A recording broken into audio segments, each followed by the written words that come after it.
Today I'm in my kitchen. It's all right. It's a bit more roomy. It's a bit more roomy because I want to talk about not just me as an individual, I want to talk about working with people.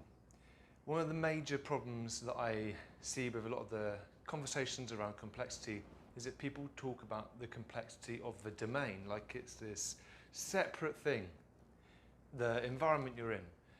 And my problem with that is that actually, whilst it's true, these domains are complex, the situations we work in are multifaceted, loads of stuff going on, that actually a lot of the complexity doesn't come from the stuff we're surrounded from. It comes from the fact we have to work with people. So let me explain. If I'm going to do a task and it's routine and I've done it many, many times and the answers are obvious, then that isn't very complex. I'm going to go ahead and I'm going to do it. Perhaps it's like hitting record on my camera for today. Simple task, done.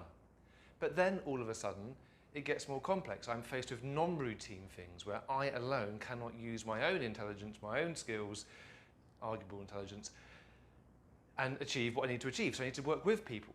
So we get someone else in the team comes along. Great. Hi Ben, good to see you, man.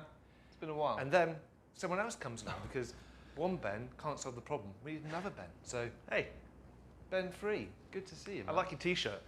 Maybe a little bit tight, but likewise. Yeah, looks good.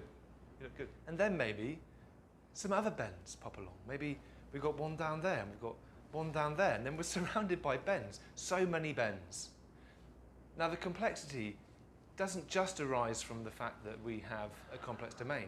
I have to then figure out how to share my skills, how to work with these many Bens. How are we going to work together? We haven't got a shared understanding. We don't understand why we're all doing this thing. We don't understand how we're all going to do it. So we need to find a way to work together to achieve our goals. And that's where a lot of the complexity comes from. Not just from the problem we're faced with solving, but from the fact that we're having to work with people, share, overcome our biases, learn, deal with non-routine issues. And this is where things like expert facilitation, a good bit of individual and team coaching really come into their own to help all these Bens work together successfully. So when we're thinking about metaphors to explain complexity, don't just think about the outside world. Don't think about, I'm going to go ahead and paint a picture, sorry Mike, or I'm going to go ahead and build a Lego model, kind of like I was talking about before. This is about how do we collectively paint a picture that we're not sure about? How do we create that shared understanding, learn together? How do we work together to achieve this? That, for me, is a much more useful way of thinking about all this complexity stuff.